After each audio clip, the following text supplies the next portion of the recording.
오늘 말씀의 제목도 한 번 더 따라 할까요? 성령 받는 길. 우리가 3주째 지금 성령에 관한 말씀을 나누고 있어요. 첫 주에는 이제 성령님이 누구신가 이렇게 배웠죠. 이제 두 번째 시간에는 지난주인데 성령님이 임할 때 우리에게 그 패셔너블한 성령님이 오시면 우리에게 어떤 역사가 일어나는가 말씀을 나누었어요. 오늘은 세 번째 시간인데 한 번 더 해요. 성령 받는 길. 어쩌면 오늘 이 말씀이 제일 중요할 수도 있어요. 왜냐하면 성령을 받아야 되잖아요. 성령에 관한 그동안 오랜 세월 들었고 또 성령에 관한 말씀을 우리가 알았지만 성령이 정말 내 안에 오셔서 실질적으로 나와 함께 하시는 건 다른 거거든요. 우리가 성령에 관해서 성령을 받는다 이것에 관해서 먼저 나누기 전에 그러면 성령을 강조하다 보면 하나님은 뭔가 이런 생각 들어요. 또 예수님은 또 누구신가? 하나님 아버지, 예수님은 또 내 구원주 이렇게 우리가 알아왔는데 성령에 관한 설교를 들은 다음부터 나는 하나님과 예수님이 생각 안 난다. 이거는 제가 설교를 잘못했든지 여러분들이 말씀을 잘못 알아들으신 거예요. 자, 먼저 성부 하나님에 관해서 좀 우리가 알아볼 필요가 있어요. 따라합니다. 성부 하나님.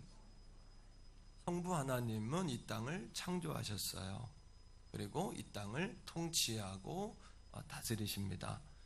그리고 하나님의 백성들을 이제 보호하시기 위해서 이렇게 해야 너희가 나와 샬롬하다, 평화하다 그런 하나님의 어떤 그런 규칙을 우리에게 주셨는데 그게 뭐냐면 십계명이에요. 십계명을 주신 이유는 우리를 보호하시기 위해서 또 그걸 잘 지키는 백성들에게 복을 주시기 위해서 그래서 십계명을 주셨어요. 근데 문제는 뭐냐? 그 십계명을 우리가 하나님의 약속을 잘 지키지 못한다는 거예요.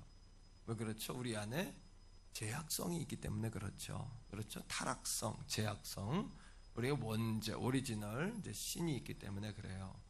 그래서 하나님께서 안 되겠다. 우리들에게 주신 방편이 뭐냐 하면 따라합니다. 제사, 예배할 수 있도록 하나님께 그 죄를 씻어야 하나님과 또 연관이 되니까. 그래서 동물을 잡고 피를 흘려서 제사를 드리게 했죠. 근데 여러분 제사를 드려서 짐승의 피를 드리면 그 죄는 씻어지고 순간적으로 죄책감이 사해지지만 또 뭡니까? 우리가 자꾸 또 죄를 짓는 거예요. 그래서 안 되겠다. 이 짐승의 피 가지고는 안 되겠다. 그래서 하나님께서 계획하셨어요. 따라합니다. 계획 참 중요한 얘기입니다. 뭘 계획하셨냐 하면 어떻게 하면 우리 하나님의 사람들을 완전한 구원에 이르게 할까? 완전히 구원할까? 라고 계획하셨어요. 두 번째, 따라합니다. 성자 예수님.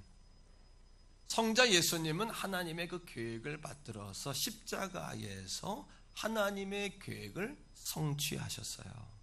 십자가의 죽으심으로 단번에 제물이 되사 영원한 제물이 되셨어요. 누구든지 이젠 주님의 이름을 믿으면 구원을 받습니다. 그리고 원죄가 해결받습니다. 하나님과 우리가 샬롬하게 됩니다. 하나님을 아버지라 부르게 됐단 말이에요.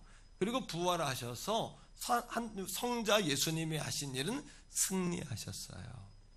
자, 그러면 따라합니다. 성령 하나님. 성령 하나님이 하신 일은 뭐냐 도대체? 하나님은 뭐고 예수님은 뭐고 성령님은 뭐냐? 성령님은 하나님에 관한 이 계획과 예수님이 성취하신 일을 우리 안에서 내적으로 증거하시는 일을 하세요. 따라합니다. 내적 증거. 이런 겁니다. 예수님을 3년 반 가까이 따라다녔던 베드로가 여러분 예수님께 직접 사사를 받았는데 그의 신앙인으로서의 삶이 성공했나요? 실패했나요? 실패했단 말이에요. 왜? 예수님께 직접적으로 여러분 훈련을 받고 사사를 받고 그러지 않았습니까? 그런데 실패했어요. 다시요. 예수님의 제자들이 3년 가까이 주님에게 사사를 받았는데 그들이 예수님 십자가에 죽으시는 순간에 다 같이 고난받았나요? 도망갔나요? 도망쳤습니다. 실패했다는 얘기예요. 그죠? 그 얘기는 뭐냐 하면 예수님께서 이 사건 완성과 구원에 관하여 예수님께서 확증을 하셨지만 성취하셨지만 내가 가는 것이 너희에게 유익하다. 이 말은 뭐냐 하면 성령이 오셔서 내 안에 오셔서 하나님이 우리의 창조주요 아버지 되심을 증언해 주시는 거예요. 예수님이 나를 위해 구원해 주셨다는 사실을 내 안에서 내적으로 증거해 주시는 거예요. 생각나게 하시고 가르쳐 주시고 감동하게 하시고 순종하게 하시고 기뻐하게 하시고 보존하시고. 그러니까 여러분, 성령 받은 다음에, 성령이 오신 다음에 예수님의 제자들이 달라진 거예요. 왜요? 예수님이 계실 때는 안 그랬나요? 그런 것 같았지만 결국에는 배신하고 떠났습니다. 베드로가 예수님 욕하고 예수님 모른다 하고 난 갈릴리로 간다 그랬더니 주님의 제자 과반수 이상이 예수님 따라갔습니다. 그죠? 성령이 오신 다음에 달라졌어요. 어떻게 달라졌나요? 성령님이 오시니까 내 이 안에서 증언하십니다. 너는 구원받은 백성이다. 확증하시는 거예요. 그러니까 여러분, 담대해집니다. 우리에게 은사가 임합니다. 우리에게 믿음이 생깁니다. 예수님이 베드로에게 뭐라고 이야기해요? 베드로가 주는 그리스도요 살아계신 하나님의 아들이십니다. 그랬더니 예수님 뭐라고 하세요? 그거는 네가 한 말이 아니라 하나님이 내게 알게 해주신 거다. 성령님이 너에게 알게 해주셨다. 자, 그러니까 성령을 받아야 돼요? 안 받아도 돼요? 성령이 내 안에 오시지 않으면요, 구원은 받았지만 자빠지고 넘어지고 확신이 없는 겁니다. 내적 확신이 없는 거예요. 내적 확신이요. 때를 따라 가르쳐 주시고 깨닫게 하시고 책망하시고 돌이키게 하시는 감동이 없는 겁니다. 성령이 없으면 우리 안에 말이죠. 자, 이거를 내적 증거, 성령의 내주 안에, 우리 안에 거하신다는 거예요. 내주하심.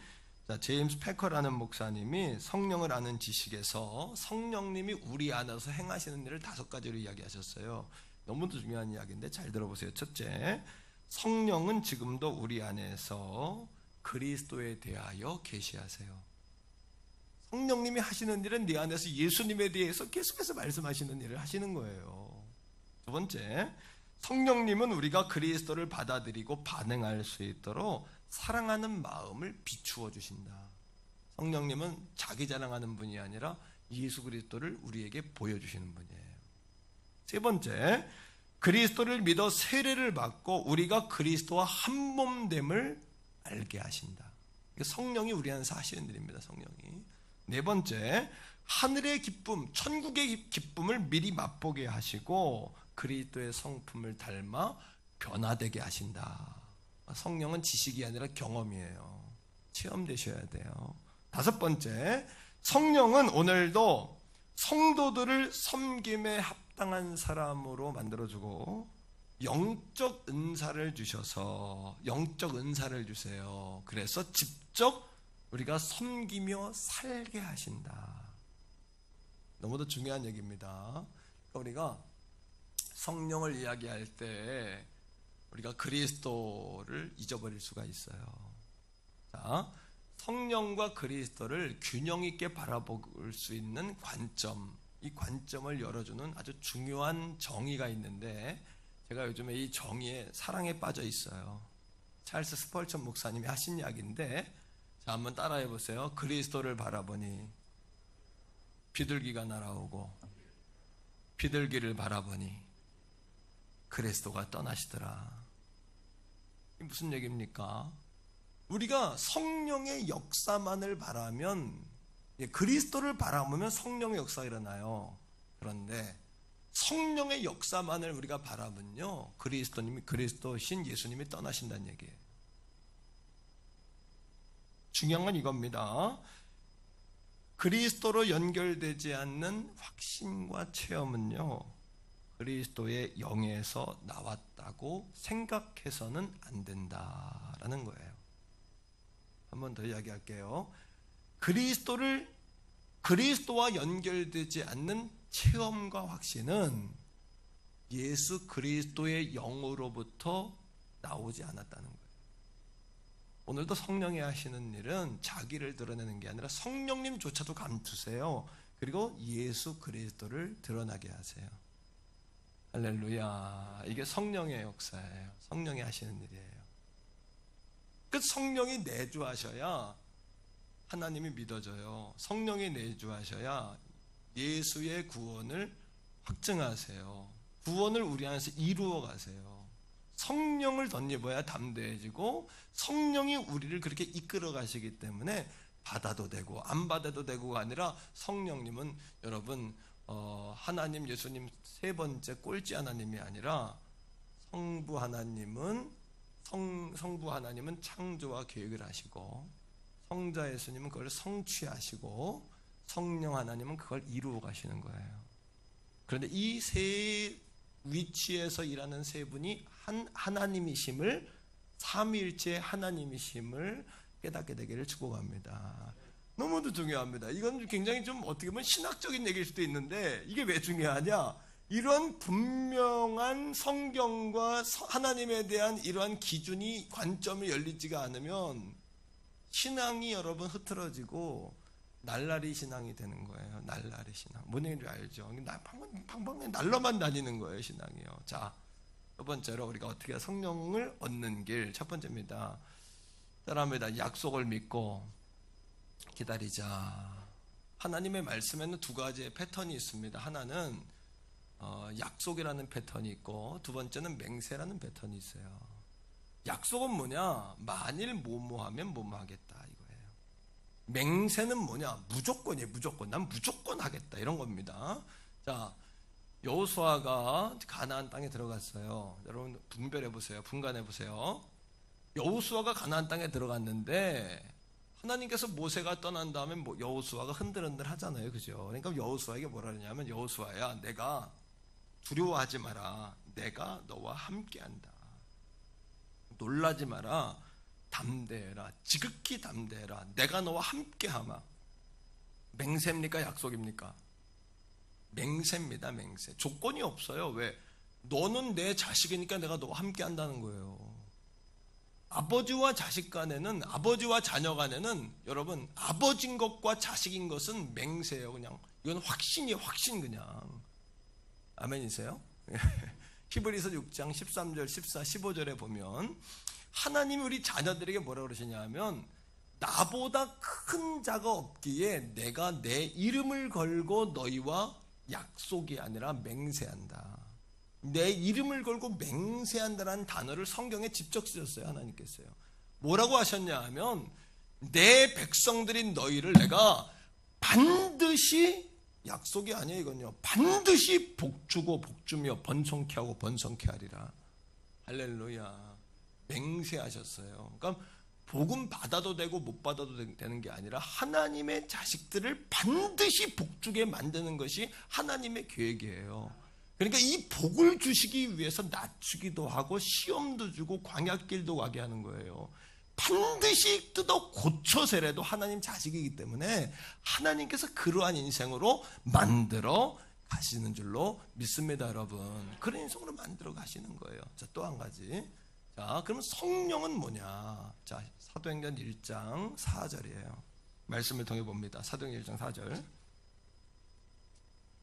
자, 예수님께서 부활 승천하시면서 마지막 500여 성도들에게 베다니에서 전한 말씀인데 4절 시작.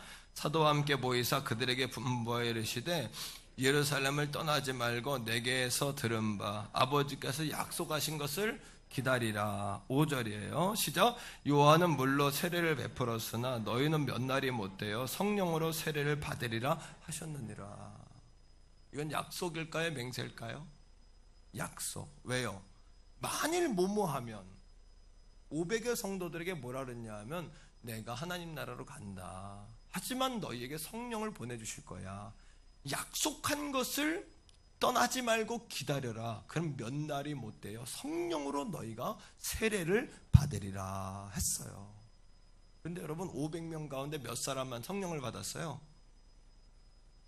말씀은 들었어요. 이 아침에도 마찬가지예요. 우리가 믿지 않으면 아무 일도 일어나지 않아요. 우리가 믿을 때 역사가 일어나요. 약속을 믿고 기다린 120명의 성도만이 성령을 받았다는 사실을 기억하셔야 돼요. 첫 번째, 따라합니다. 약속을 믿고 기다리자. 두 번째입니다. 두 번째는 간절한 마음으로 기도할 때 성령이 임하세요. 간절한 마음으로 기도할 때. 자, 여러분 사도행전 1장 여러분 14절입니다. 성령이 임할 때 어떤 역사들이 있었는지 그 전에 1장 14절 읽어보세요. 자, 시작. 여자들과 예수의 어머니 마리아와 예수의 아우들과 더불어 마음을 같이하여 오로지 기도에 힘쓰니라. 첫 번째는 사람들이 마음을 같이해서 기도했대요. 여러분 500명 가운데 380명은 예수님도 이제 없어졌어. 우리 고향으로 돌아가자. 떠나자. 별거 있겠어? 잠깐 어디 갔다가 가자. 바쁜데 뭐 이런 사람도 있었을 거예요. 120명은요. 그들이 각자 그래 우리 해보자 이러고 왔을까요? 아니요. 서로 불을 붙인 거예요. 우리 한번 같이 가보자. 아마 부모 어머니에 의해서 끌려온 아들도 있었을 거고 부인에 의해 끌려온 남편도 있을 거고 그래 한번 속는 셈 치고 온 사람도 있었을 거고 그 가운데는 진지한 마음을 가지고 약속한 것을 믿고 기다리라 그랬으니까 진지한 마음으로 그래 무슨 일이 일어나는지 보자 하고 기다린 사람도 있었을 거예요. 성경은 뭐라고 이야기하냐면 그들이 한 마음으로 마음을 같이 했다. 따라합니다. 기도에 불을 붙이려면 서로 불을 붙여야 한다. 할렐루야. 서로에게 불을 붙이셔야 돼요. 서로에게 그런 분위기를 자꾸 만들어 가셔야 돼요. 기도의 분위기를. 자, 2차 성령 강림이 있어요. 사도행전 4장 24절. 이거는 2차 성령 강림이라 그래요. 성령은 한 번만 임한 게 아니라 계속해서 오늘까지 임하시는 거예요. 앞으로도 임하실 거예요. 자, 4장 24절 다 같이 읽습니다. 자, 성령이 임할 때 어떤 일이 있었나? 시작. 그들이 듣고 한 마음으로 하나님께 소리를 높여 이르되 대주제여 천지와 바다와 그 가운데 만물을 지으신 이시요. 자, 31절입니다. 시작. 빌기를 다함에 모인 곳이 진동하더니 무리가 다 성령이 충만하여 담대히 하나님의 말씀을 전하니라. 여기서도 따라합니다. 한 마음으로 마음을 같이하여 기도의 불은 붙이는 거예요. 마음을 같이하여 불을 붙일 때에 기도하기 싫은 사람도 좀 더 깊이 기도하는 사람도 함께 성령 받는 거예요. 장작이 막 불이 타고 있는데 아무리 불이 잘 붙은 장작도 끄집어내가지고 혼자 내버려 두면 그 불이 꺼지는 거예요. 아무리 불이 붙어도 혼자. 반대로 아무리 비에 젖은 장작일지라도 활활 타는 아궁에다 집어넣으면 그 축축해진 물기를 말려가지고 그 젖은 나무를 태우는 거예요. 한 마음으로 마음을 같이하여 서로 독려하고 기도의 불을 붙일 때에 성령이 임하셨다는 거예요. 두 번째는 간절하게 기도할 때예요. 저는 이 말씀을 준비하다가 성경 안에 간절함에 대한 말씀을 좀 찾아봤어요. 그러면서 성령께서 주시는 그 메시지가 뭐였냐면 엘리야에 관한 말씀이었어요. 엘리야가 어떻게 기도했냐면 3년 반 비가 안 왔잖아요. 북이스라엘에. 아합과 이세벨 여러분 그 왕과 왕비가 하나님 앞에 악행하고 원수 우상을 섬기니까 비가 안 오는 거예요. 그때에 엘리야가 정말 누가 진짜 살아있는 신인지 한번 시합을 하자. 그 백성들에게 너희들이 선택해라. 여기에는 850명 바알과 이세벨의 아세라의 선지 450대 400 그리고 여기는 자기 혼자 남았어요. 그죠? 이 싸움에서 지면 엘리야는 어떻게 되는 거예요? 죽는 거예요. 목숨 걸고 한 거예요. 이건요. 목숨 정도가 아니라 여기서 하나님 안 보여주면 이 민족도 끝나는 거예요. 이스라엘도 끝나는 거예요. 그러자 여러분 엘리야가 어떻게 기도하냐 하면 무릎 사이에 얼굴을 묻고 기도했대요. 무릎 사이에 얼굴을 묻고. 이게 될까요? 이게요. 나는 배가 나와서 안 돼요. 허리가 굽어서 안 돼요. 그런데요. 정말 사생결단의 상황에 들어가면 사람의 신체 구조와 상관없이 무릎 사이에 얼굴이 들어가는 거예요. 여러분, 악할 상황이 벌어지면 여러분 그렇게 목숨이 걸리면 여러분 얼굴이 무릎 사이로 들어가는 거예요. 이게 간절함이에요. 또 한 가지, 기도하는데 히스기야에 관한 말씀을 떠오르게 하셨어요. 히스기야가 이사야 선지자가 어느 날 찾아와서 뭐라 그러냐면, 하나님께서 말씀하시는데 너는 며칠 후에 죽는다 그러더라. 인생을 정리해라 그래요. 그때 히스기야가 성전에 가서 벽을 바라보고 따라합니다. 통곡하며 기도하더라. 하나님이 죽는다 그런 거예요. 끝난 거예요. 통곡하며 기도하는데 성경은 뭐라 그러냐면, 하나님이 죽이기로, 그가 죽기로 결정이 돼 있었는데 하나님께서 뭐라 그러냐면 따라합니다. 히스기야의 눈물을 보셨더라. 오늘 이 아침에도 여러분들의 인생에 엘리야와 히스기야 같은 간절함으로 나갈 때 여러분들의 인생의 결말이 바뀔 줄로 믿습니다. 기적이 일어나는 줄로 믿습니다. 토미 텐이라는 목사님이 간절함이라는 책에 이렇게 썼어요. 당신이 간절함으로 하나님께 나아간다면 우리는 하나님의 심장을 파고들 것이다. 이런 간절함으로 나가야 된다는 이야기예요. 또 당신이 간절한 마음으로 기도를 드린다면 하나님은 당신을 반드시 찾아낼 것이다. 오늘도 여러분 역대하 16장 9절의 말씀처럼 여호와의 눈은 온 땅을 두루 감찰하사 전심으로 자기를 향하는 자에게 능력을 베푸시나니. 그러니까 하나님 왜 기도응답 안 하세요? 왜 그러세요? 하나님은 찾고 계시는데 여러분들이 간절히 하나님을 안 찾는 거예요. 엘리야의 기도, 히스기야의 기도를 안 드리는 거예요. 지금 여러분 죽을 것만 같은 상황이라고 말하지만 죽을 것만 같은 각오를 가지고 하나님께 기도는 안 드리고 있는 거예요. 오늘도 말입니다. 여러분들이 간절함으로 나가면 바울과 실라가 그러했듯이 빌립보의 지하 감옥에 있을지라도 족쇄와 쇠고랑에 채워져 있을지라도 하나님은 그 캄캄한 어둠 속에 있는 바울과 실라를 추적하여 찾아낸 것처럼 오늘 이 아침에도 우리의 간절함을 하나님은 찾아내시고야 만다. 할렐루야. 이겁니다. 하나님은 찾아내시고야 마는 거예요. 세 번째 따라합니다. 말씀을 들을 때 성령이 임하신다. 말씀을 들을 때. 사도행전 2장 38절 한번 읽어볼까요? 사도행전 2장 37절이에요. 자, 이 말씀 한번 읽어봅시다. 다 같이 시작. 그들의 이 말을 듣고 마음에 찔려 베드로와 다른 사도들에게 물어 이르되 형제들아 우리가 어찌할꼬 하거늘 했습니다. 여기서 베드로가 말씀을 들었더니 그들이 말씀을 전했더니 뭐라 그러냐 하면, 너희가 십자가에 못 박은 예수가 하나님이 주와 그리스도가 되게 하셨다. 너희가 한 달 반 전에 죽인 그이가 하나님이 보낸 메시아다, 구원자다. 이 이야기를 듣고 헉한 거예요. 그리고 어찌할꼬 한 거예요. 여러분 생각해 보세요. 말씀을 들은 그들이 유대인입니다. 베드로가 말씀을 전했다고 베드로가 그들에게 설득을 했다고 그들이 넘어갈까요? 율법에 꽉 붙들려서 예수를 죽이는 게 하나님께 영광이요, 예수를 죽인 이유가 뭐냐면 신성모독이거든요. 하나님의 아들이다, 성전이다 라고 말한 것 때문에 죽었거든요. 그랬던 그들이 한 달 반 만에 그렇게 바뀔 수 있을까요? 그것이 뭐냐 하면 성령께서 베드로가 전한 말씀을 조명하셨기 때문이에요. 요한복음 16장 13절에 있는 말씀처럼 성령은 진리의 성령이세요.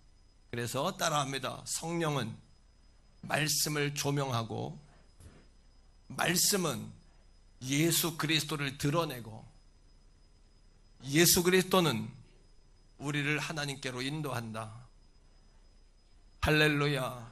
이게 성령의 조명하심이에요. 성령의 조명하심. 그러하기에 사랑하는 성도 여러분, 성령이 조명하시니까 수천 년 율법으로 꽉 채워져 굳어지고 완전히 차돌맹이처럼 화석화돼 버린 그들도 성령이 조명하시니까 그들 가운데 어찌할꼬 하는 여러분 탄식과 반응이 있었다는 거예요. 오늘도 사랑하는 성도 여러분, 주의 목회자들이 하나님의 성령의 인도하심을 받아 말씀을 증거할 수 있도록 기도할 수 있기를 축복합니다. 주의 종이 하나님의 말씀, 성령의 인도함을 받아서 성령의 말씀을 전할 수 있도록 여러분들이 기도하는 것은 여러분들의 책임이에요. 여러분들의 의무란 말이에요. 자, 두 번째는 이런 겁니다. 이 사도행전 1장이나 4장, 1차 강림이나 2차 강림, 8장, 그 다음에 에베소 교회, 오늘날까지 계속 성령의 임재가 있지만요, 사도행전 10장은 유독 성령이 호련히 임한 것이 아니고 성령이 임할 것을 준비해서 성령을 받았어요. 참 중요한 얘기예요. 자, 사도행전 10장 2절을 한번 보겠습니다. 사도행전 10장 2절. 자, 고넬료가 난 이야기가 나와요. 말씀 앞에 있어요. 고넬료에 대한 이야기 시작. 그가 경건하여 온 집과 더불어 하나님을 경외하며 백성을 많이 구제하고 하나님께 항상 기도하더니. 이건 호련히 임한 게 아니에요. 이 고넬료는 이탈리아 로마의 백부장입니다. 백부장은 정예 군대 100명을 거느린 한 연대장급 이상 되어지는, 대대 이상급 되어지는 장군입니다. 장수. 로마에서부터 올 때는 로마의 황제가 가이사인데 가이사에게 충성을 맹세해요. 가이사는 당시에 황제지만 신입니다. 신. 사람을 신으로 여깁니다. 이 사람들은. 그 신에게 붙들림 받았던 사람이 이스라엘에 와서 백부장을 하면서 누구에게 복음을 들었는지는 모르겠으나 하나님을 믿게 된 거예요. 그리고 오늘 2절에 보니까 경건했다. 경건은 뭐냐 하면 무언가를 내가 듣거나 가르침을 받기 위하여 어떤 대상 앞에서 엄숙하게 기다리는 자세가 경건이에요. 따라합니다. 무엇인가 듣거나 배우기 위하여 어떤 대상 앞에 엄숙하고 무게 있게 기다리는 자세, 이게 경건입니다. 그가 경건하여, 그러니까 늘 그는 하나님 앞에 뭔가를 가르침을 받기를 원했던 거예요. 인도함을 받기를 원했던 거예요. 그리고 하나님 앞에 항상 그러하게 기도했대요. 뭐라고 기도했을까요? 이렇게 기도했을 겁니다. 하나님, 나는 하나님 잘 모릅니다. 모르잖아요. 문화가 다르고 환경이 다르잖아요. 한번 따라합니다. 하나님, 가르쳐 주세요. 인도해 주세요. 말씀해 주세요. 내가 믿는 것과 다르더라도 따르겠습니다. 배우겠습니다. 하나님, 누군가 나를 가르칠 사람을 보내주세요. 할렐루야. 이미 그는 말씀을 듣기 전에 가르침을 받겠다는 경건함이 마음에 있었어요. 말씀을 듣기 전에, 따라합니다. 말씀을 듣기 전에 성령의 임재를 위하여 기도하자. 고넬료가 준비한 것은 뭐냐 하면 성령을 담을 그릇을 준비했어요. 그 그릇은 뭐냐 하면 기도였어요. 은혜가 델레나가 아니라 은혜를 주세요. 오늘의 설교자가 누구일까가 아니라 내게 은혜를 주세요. 준비된 그릇, 기다림. 자, 그런 기도를 듣고 하나님이 요빠 항구의 피장이 가죽쟁이 시몬의 집에 있었던 베드로를 움직이세요. 옥상에 올라가 제9시, 우리 시간으로 3시입니다. 오후 3시에 올라가 기도하는데 하늘로부터 보재기가 내려와요. 보재기가 내려오는데 거긴 못 먹는 부정한 것들, 막 굽이 갈라진 것들, 비늘 없는 것들, 이런 것들이 내려오는 거예요. 그 베드로가 하나님, 난 이건 못 먹습니다. 부정합니다. 하나님 또 내려보내세요. 왜? 고넬료는 이방 사람 아닙니까? 이방 사람은 예수 못 믿고 성령이 임하는 건 상상할 수도 없었잖아요. 그죠? 하나님 나라의 백성이 아니니까. 하나님, 나 이거 못 먹습니다. 하나님 뭐라 그러세요? 내가 깨끗하다고 말한 것을 내가 왜 불결하다고 하냐. 오늘도 사랑하는 성도 여러분, 여러분들이 믿지 않으면 아무 역사도 일어나지 않아요. 그릇을 준비하고 담을 그릇을 준비하고 비워지지 않으면 성령이 담길 수 없다는 사실을 기억하셔야 돼요. 지금이 기회예요. 여러분 일생일대에 2020년 6월 이 첫 주 오늘 이 시간이 우리에게 찬스인 줄로 믿습니다. 기회입니다. 오늘이 기회입니다. 지금이 기회입니다. 오늘의 기름 부음을 받아야 하는 것입니다. 오늘의 기름 부음을 받아야 합니다. 오늘의 기름 부음 말이에요. 그죠? 자, 베드로가 고넬료의 집에 하나님의 인도하심을 따라가요. 자, 여러분 사도행전 10장 44절 44절 말씀이에요. 10장 44절 다 같이 읽습니다. 화면에 있습니다. 시작. 베드로가 이 말을 할 말씀을 전할 때 그 다음에 성령이 말씀을 듣는 모든 사람에게 내려오시니. 할렐루야. 믿어지십니까? 말씀을 준비하면서 믿어졌어요. 확실하게 내 마음에 다가왔어요. 정리가 됐어요. 눈물이 났어요. 여러분, 오늘도 우리가 비어진 그릇으로 기도하면서 인도함 받고 가르침을 받고 성령이 오시기를 기다리고 갈망하는 사람에게 성령은 비둘기처럼 바람처럼 불처럼 어디서 왔다 어디로 가는지 모르지만 바람처럼 성령께서 임재하실 줄 믿습니다. 네 번째 이겁니다. 따라합니다. 내 자아를 십자가에 못 박을 때에 성령이 임하신다. 다시 38절 2장 38절로 갑시다. 베드로가 말씀을 전했더니 어찌할꼬 했어요. 성령에 의해서 반응했어요. 자 38절이에요. 자 시작. 베드로가 이르되 너희가 회개하여 각각 예수 그리스도의 이름으로 세례를 받고 죄사함을 받으라. 그리하면 성령을 선물로 받으리니. 할렐루야. 자, 목사님 우리도 세례 다 받았는데요, 이런 분도 계실 수 있어요. 목사님 나도 세례 받았어요. 근데 왜 성령이요? 이런 분도 있을 거예요. 그런데 여러분 기억해 보세요. 그들이 세례라는 것은 이전에 나의 모든 삶을 부정합니다는 이야기예요. 이전에 나는 죽었고 나는 새 사람이 되겠습니다라는 고백이에요. 세례라는 것은요, 내가 예수 그리스도를 믿습니다 하는 고백이에요. 그런데 여러분 한 달 반에 어떤 일이 있었다고요? 한 달 반 전에 그들은 예수님을 십자가에 못 박아 죽인 존재들이에요. 예수 그리스도를 십자가에 못 박아 죽였던 유대인들이 한 달 반 전에 품었던 그 생각을 지금 바꾸어서 뭐라고 이야기하냐면 회개하여 내가 그때 예수를 죽인 그 사건은 잘못된 사건입니다. 내가 잘못한 겁니다. 내가 메시아와 주를 죽였습니다 라고 그들이 스스로 시인한 거예요. 이게 세례예요. 그리고 뭡니까? 예수님을 내가 십자가에 못 박아 죽인 것처럼 당시의 정세와 사회적인 상황은 예수 믿는 사람들한테 그렇게 호락호락한 상황이 아니에요. 나도 예수님처럼 십자가에 못 박혀 죽기를 각오합니다. 그런 이야기예요. 맞죠? 그냥 여러분 내가 세례를 받았는데요, 나 세례 받았어요, 나 세례 받았단 말이에요. 하지만 오늘 이 아침 여러분들이 그런 각오로 여러분들의 세례가 제 세례가 임하기를, 영적 제 세례가 임하기를 주의 이름으로 간절히 축복해요. 영적인 제세례예요. 영적 제세례. 그냥 제세례하면 제세례파라 그래서 이단에 제가 몰릴 수 있어요. 영적 제세례가 임하기를 주의 이름으로 축복해요. 또 내가 이제 예수쟁이가 되었다고 사람들 앞에 선언하는 거예요. 내가 예수쟁이가 되었다는 거예요. 그러니까 베드로가 회개해라. 예수 죽인 사건에 대해 회개해라. 그 다음 세례를 받아라. 과거가 죽었고 다시 태어났으면 예수쟁인 걸 선언해라. 사람들 앞에서.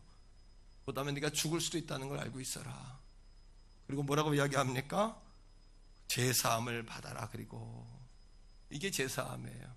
과거 했던 것들을 세례 받으며 세례를 통하여 영적 세례를 통하여 청산하고 제사함을 받아라. 그리하면 너의 비어진 빈 그릇, 준비된 그릇에 성령이 부어질 것이다. 성령이 부어질 것이다. 성령이 부어질 것이다. 예수님이 십자가에 못 박히신 시간이 있어요. 몇 시입니까? 3시인데 유대의 시간으로 3시예요. 그 시간은 우리 시간으로는 오전 9시입니다. 예수님이 새벽부터 고난받으시다가 골고다 언덕에 올라가셔서 오전 3시 우리 시간으로 오전 2부 예배 시간 9시에 십자가에 달리셨어요. 자, 오순절에 성령이 임하신 시간이 있어요. 언제 예수님의 그 약속하신 성령이 임했을까요? 사도행전 2장 찾아보세요. 성경은 우리가 정확하게 2장 15절에 이렇게 이야기합니다. 예수님이 죽으신 시간이 오전 3시 우리 시간 9시예요. 성경은 자 14절부터 15절까지 읽어야 명확해요. 오순절에 몇 시에 성령이 임했나? 14절 시작. 베드로가 11사도와 함께 서서 소리를 높여 이르되 유대인들과 예루살렘에 사는 모든 사람들아, 이 일을 너희로 알게 할 것이니 내 말에 귀를 기울이라. 할렐루야. 이런 얘기입니다. 성령이 임해서 수만 명 외국에서 온 유대인들에게 각 나라 방언을 쓰는 사람들에게 성령이 맞아 방언으로 말하기 시작해요. 깜짝 놀랐어요. 그죠, 그들이요. 그리고 뭐라 그러면 저들이 지식이 없는 자들이다라고 말하면서 술에 취했다, 이렇게 말하는 거예요. 그러나 여러분, 사랑하는 성도 여러분, 술에 취했다고 말하는 사람들 앞에서 14절에 베드로가 11사도와 함께 쓰는 거예요. 그들 앞에 서서 이렇게 이야기해요. 유대인들아, 예루살렘에 사는 모든 사람들아. 유대인들은 6월절 지내려고 왔던 수만 명의 사람들이에요. 그들에게 말합니다. 이 일을 너희로 알게 하겠다. 이제부터 내 말에 귀를 기울여라. 그죠? 이 사건은 같이 연결되는 상황에 시간적으로 장소적으로. 그 다음에 15절 때가 몇 시니, 때가 몇 시니, 3시 우리 시간으로 오전 9시, 이때 성령이 임한 시간인 거예요. 아니, 이것보다 조금 이른 시간이었겠지만 이 즈음이겠죠. 예수님이 십자가에 못 박히신 그 순간에 성령이, 그 시간 바로 오전 9시에 성령이 임하셨다는 것은 오늘도 우리의 자아를, 영적 세례를 통하여 과거에 나는 죽었고 새로운 내가 되기를 소망하는 그 사람에게, 내 자아를 오늘도 십자가에 못 박아서 주님의 보혈로 다 태우기를 원하는 그 사람에게, 그렇게 비워진 그 사람에게 오늘도 하나님이신 성령님이 부으신다, 찾아오신다, 오늘도 나와 함께 하신다. 여러분, 지금도 여전히 여러분 불타고 계십니까? 옆에 사람에게 이렇게 말해보세요. 지금도 당신 안에 불이 있습니까? 시작. 여러분, 웨슬레 목사님의 영적 제자예요. 구세군을 시작한 윌리엄 부스라는 목사님이 항상 뭐라고 이야기하며 다녔냐 하면, 당신에게 여전히 불이 타고 있습니까? 당신 안에 불이 있습니까? 이렇게 목사님이 전했어요. 지금도 불이 있습니까? 1900년대 초반 뉴욕에 부흥이 일어났을 때 구세군의 표가, 구세군이 그걸 주도했는데, 구세군의 표가 뭐냐 하면 피와 물이에요. 피와 불이에요. 예수님의 보혈과 그것에 의한 성령의 불, 이것이 바로 여러분 전도의 표제였어요. 예수님은 이 땅에 오실 때 나는 너희들에게 불을 던지러 왔다 하셨어요. 왜 불이 필요하죠? 성령의 불이 와야 내적 확신이 와요. 예수님과 3년 반 따라다녔던 베드로도 예수님 부인하고 떠났어요. 성령이 오자 가르침받고 생각나 그 예수님이 마음에 확신이 되어진 거예요. 예수님 돌아가신 후, 부활하신 후에야 그 말씀이 믿어졌다 그랬어요. 오늘도 성령님이 내 안에 오셔야 내적 확신이 와요. 내적 담대함이 와요. 은사가 부어져요. 가르쳐 주시고 생각나게 하세요. 오늘도 나를 자아를 십자가에 못 박게 돼요. 성령을 따라 산다는 일은 쉬운 게 아니에요. 사실은 그 여정은, 과정은 괴롭고 벅차요. 하지만 그 결말은 생수에 강이지만, 그러하기에 그 성령을 받는다는 것은 성령님께 도우심을 구한다는 이야기예요. 성령이 나를 찾아오셔야 되는 거예요. 할렐루야. 이건 교단과 교파와 여러분들이 살아온 신앙적 배경과 전혀 없는 성경의 진리의 말씀이에요. 예수님께서 나는 너희들에게 불을 던지러 왔는데 만일 너희에게 불이 붙었으면 내가 더 이상 무엇을 원하겠느냐. 이 말은 우리에게 불이 있다는 얘기예요, 없다는 얘기예요? 불이 없다는 얘기예요. 과거에 불이 붙었지만 지금은 불 꺼진 사람이 많다는 얘기예요. 불을 계속해서 붙이려면 불이 있는지 없는지를 계속 점검하고 계속해서 불을 붙이셔야 돼요. 사랑합니다. 불이 붙어 있으려면 계속 붙여야 한다. 과거에 나 불 붙었는데요, 지금도 붙어 있나 확인하세요. 불이 없으니까 여러분 힘을 잃는 거예요. 사단은 반대로 불을 끌어왔어요. 사단은 우리에게 예배를 못 드리게 하는 게 아니에요. 불이 없는 예배를 드리게 하는 거예요. 불은 빼고 예배해라. 그러니까 예배가 형식적이 돼요. 예배가 건조해져요. 감동이 없어요. 사단은요, 우리에게 봉사하지 마라 하지 않아요. 봉사해라. 불은 빼고 봉사해라. 불을 빼고. 그럼 어떻게 돼요? 봉사를 해도 인간적인 냄새가 넘치고 자꾸 부담이 되고 지치는 거예요. 불이 있을 때는 아유 감사해요. 당연히 해야죠. 나 같은 거 애들 그걸 시켜주시나요? 이렇게 돼요. 불이 없으면요, 왜 나만 시켜요? 왜 내가 해야 돼요? 나밖에 없나요? 부담스러워요. 이렇게 돼요. 성도 간에 교제를 못하게 하는 게 아니에요. 사단은요, 해라. 교제 많이 해라. 뭐를 빼고 해라? 불을 빼고 해라. 그럼 어떻게 돼요? 인간적인 높낮이가 생겨요. 가진 자와 덜 가진 자, 배운 자, 못 가진 자. 서로 믿음의 교제가 아니라 서로 기도의 불이 붙는 게 아니라 성령의 불이 붙는 게 아니라 자꾸 탈진해요. 그 만남 속에서. 왜? 기름 부음이 없는 장소, 기름 부음이 없는 사람, 기름 부음이 없는 시간을 가지면 영적으로 탈진하는 거예요. 성가대 하지 마라 하지 않아요. 찬양하지 마라 하지 않아요. 불은 빼고 해라. 찬양 가운데, 이스라엘의 찬양 가운데 임하시는 하나님이신 줄로 믿습니다. 불이 있어야 하나님이 임하세요.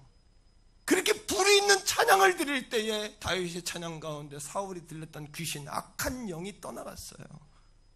불이 있으면 악한 영이 떠나가요. 불이 있으면 어둠의 권세가 떠나가요. 바울과 실라가 불이 있으니까 지하 감옥에 갇혀서 기도하고 찬송할 때 땅이 지진이 일어나고 문이 열리는 거예요.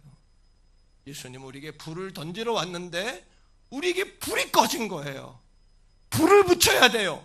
교회가 없는 게 아니라 불붙은 교회가 없는 거예요. 성도가 없는 게 아니라 불붙은 성도가 없는 거고요. 목회자가 없는 게 아니라 불붙은 목회자가 없는 거예요. 라오디아 교회처럼 너희가 뜨겁든지 차갑든지 해라. 너희가 뜨겁지도 않고 차갑지도 않고 뭐하다 그랬어요? 미지근하다. 내가 마실 수가 없다. 먹을 수가 없다. 왜요? 뜨거운 물에는 여러분 세포가 죽어요. 차가운 물에도 그런 여러분 병균들이 살 수가 없어요. 미지근하면 세포들이 왕성해서 온갖 잡스러운 세포들이, 온갖 오염물질들이 번창을 하는 거예요. 우리 신앙도 뜨거운 것도 아니고 차가운 것도 아니면 온갖 마귀 역사가 온통 교회와 성도들을 시끄럽게 한 나라를 다 뒤집는 거예요. 우리에게 불이 있어야 돼요. 불이 있을 때 어제의 불이 아니라 오늘의 불 말이에요. 오늘의 불을 붙여야 돼요. 오늘의 불이 붙여 있어야 돼요. 나 불 받았어. 오늘의 불이 받아야 내일의 하나님의 영광을 위해 쓰임받는 거예요. 여러분 1903년에 우리나라에 원산에서부터 부흥의 움직임이 있었어요. 이 불이 1904년에 영국의 웨일즈로 갔어요. 웨일즈 이반 노버츠라는 20대 초반의 젊은 신학생이 모리아 교회 뒷 교육관에서 기도 모임을 갔는데 기도 모임에서 회개하는 역사와 더불어 성령의 불이 임했어요. 연세적으로 1905년에 인도의 카시 지역에 라마바이라는 20대 초반의 과부가 구원이라는 제목의 묵티 공동체라는 걸 만들고 과부들을 모아 예배하는 여러분 그런 공동체를 만들어 하나님께 영광을 돌리고 인도가 부흥의 역사가 일어났어요. 1906년에는요 미국 아주사로 LA 아주사로 건너가서 유색인종들, 흑인들, 황인종들, 아시아의 중동에 그렇게 노동자들이 모여있는 그 거리에 부흥이 일어났는데 그 일을 주도했던 시모어라는 흑인 목사님은 애꾸했어요. 흑인이란 이유 때문에 백인들이 공간을 안 내줘서 예배할 곳이 없으니까 마국간에서 예배를 드리다가 마국간에 불이 임했어요. 하나님은 오늘도 하나님을 갈망하는 그곳에 애정을 가지세요. 성령의 불을 외치는 목회자에게 애정을 가지세요. 그리고 우리 교회에 하나님은 애정을 가지시는 줄로 믿어요. 1907년에 심리 밖에서 피비린내가 났대요. 청일전쟁의 희생양이었던 조선은 남편들이 다 전쟁터에 끌려가서 심리 밖에서도 평양 인근에서는 피비린내가 나고 남자가 없으니 아이들이 술을 먹고 노름을 하고 젊은이들이 아비가 없는 자식들이라서 그렇게 방탕하는 그런 도시였고 남편 잃은 여인들이 모여 기생의 길로 접어들어 춤판과 노래판과 술판이 끊이지 않았던 그 평양 땅에 정말 죄가 관영하고 죄가 많은 곳에 은혜가 많다고 하나님이 이 땅 조선 오줌똥으로 길거리가 가득하고 남편들은 아내 때리기를 일처럼 때리고 그러면 남자들은 일도 하지 않고 여자들 아낙네들만 일하러 내보냈던 이 조선 민족들이 한 가지 그들의 마음이 착하더라. 그 마음에 성령이 오셔가지고 1907년 1월 둘째 주에 장대현 교회 길선주 장로님이 성령 받으니까 내가 성도의 돈을 띄어먹었습니다. 교회 돈을 횡령했습니다. 이거를 자복하는 순간 성령께서 불처럼 오셔가지고 그 평양 땅을 바꿔버린 거예요. 1908년 만주 땅으로 이 복음의 역사, 성령의 역사가 흘러서 선교사들이 공자 맹자에 취해있던 저들이 어떻게 저렇게 고백할까 이해가 되지 않는다라고 선교 편지에 쓸 정도로 성령은 오늘도 수박 겉핥기가 아니라 우리의 심령 깊은 곳을 핥어내리시는 분이에요. 훑어내리시는 분이에요. 그렇게 성령의 역사가 퍼져갈 때 유럽의 전 지역의 모든 나라가 이 성령의 역사에 휘말렸어요. 그리고 온 교회들이 다시 깨어나고 일어났습니다. 하지만 1900년대 초반 자유주의 신학, 사람의 이성을 중요시하니까 예수 동정녀도 못 믿겠다, 부활도 못 믿겠다, 성경도 못 믿겠다, 홍해바다가 갈라진 것도 거짓이요 하나님의 권위도 철저하게 우리 인정할 수가 없다라고 이야기했던 자유주의 신학이 독일 교회들을 지배하고 있었어요. 그러니 하나님의 거룩한 영을 외치는 이 부흥의 바람이 불 때에 독일의 모든 교회들마다 성령에 관해 말하지 말라고 완전히 문을 닫아버린 거예요. 독일 교회가. 그러자 1933년 히틀러 유대인 600만 명을 죽였어요. 칼로 총으로 죽인 게 아니라 찜통에 넣고 쪄 죽이고 프레스에 넣고 눌러 죽이고 그 기름을 짜가지고 사람의 공업용 비누로 썼던 히틀러, 악한 영에게 붙들려 있었던 히틀러가 지배하는 나치당이 독일을 점령한 거예요. 독일을 장악했어요. 그때 독일의 교회는 이미 기도의 불이 꺼졌고 성령의 불이 꺼졌고 성도들의 발걸음이 교회에서 다 메말라 있었기 때문에 악한 영에 대하여 대적할 수가 없는 힘이 없었던 거예요. 오늘 하나님이 태교원 성결교회에 오늘 이 아침에 이 메시지를 주시는 이유가 있다고 생각해요. 어둠의 권세, 악한 영들에 대하여 대적할 힘이 없는 교회들에 대한 하나님의 통탄하는 심령으로 우리에게 메시지를 주신다고 생각해요. 어떤 목회자들과 교회는 오히려 나치당에 협력하고 오히려 여러분 나치당에 동조한 그러한 교회들도 많았다는 거예요. 이것이 바로 성령의 불이 꺼지고 성령이 떠난 교회들의 역사적인 사실이에요. 다윗이 우리아의 아내 밧세바를 취하고 우리아를 전쟁터로 몰아 죽였을 때 나단 선지자가 와 손가락질합니다. 당신이 바로 그이다. 당신이 죄인이다. 당신이 간음을 했다. 그때 다윗이 시편 51편 11절에 베갯잎을 적시면서 하나님 앞에 통곡하며 가슴을 치고 회개하여 기도하는데 그 기도의 제목이 이렇습니다. 하나님, 나에게서 주님의 성령이 떠나가지 않게 해주세요. 주의 성령을 거두지 마세요. 주님의 구원의 기쁨을 회복시켜 주시고 나의 영을 소생시켜 주세요. 그 이유가 뭡니까? 자기 눈으로 똑똑히 자기가 모셨던 사울왕에게 성령이 떠나갔을 때 그 결과를 그가 분명히 보았기 때문이에요. 성령이 떠나가자 사울에게 악신 귀신이 찾아왔어요. 이를 벌벌벌 떨며 사람을 두려워하고 잠을 못 자고 진정을 못하는 사울왕을 보면서 하나님의 영이 떠난 결말이 뭔지를 정확히 본 거예요. 평생을 원망하고 저주하면서 자기를 따랐던 다윗을 죽이는 일에 일생을 소비해버려요. 그 사람을 죽이는 일에 집중적으로 일생을 소비한 거예요. 성령이 떠난 결과예요. 뿐만 아닙니다. 다윗을 도왔다는 이유로, 보호했다는 이유로 제사장 85명을 자기의 종을 보내 한 칼에 85명의 제사장을 목을 베어버리는 거예요. 이게 하나님의 영이 떠난 사람의 결말이에요. 성령이 없는 사람의 결말이에요. 그러니 다윗이 그걸 눈으로 똑똑히 봤기 때문에 자기가 범죄하고 하나님께 회개할 때 하나님, 나에게서 성령이 떠나지 않게 해주세요. 나를 용서해 주세요. 불쌍히 여겨주세요.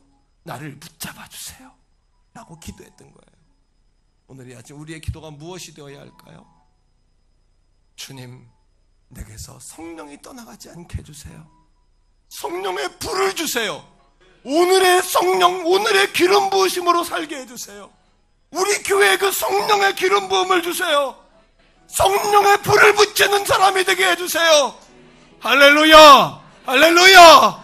이 시간 우리 주여 한번 간절히 부르고 성령의 불을 붙여달라고, 그 불을 달라고, 우리 교회에 불을 달라고, 내게 불을 달라고, 우리 목사님에게 불을 달라고 주여 부르고 기도합시다.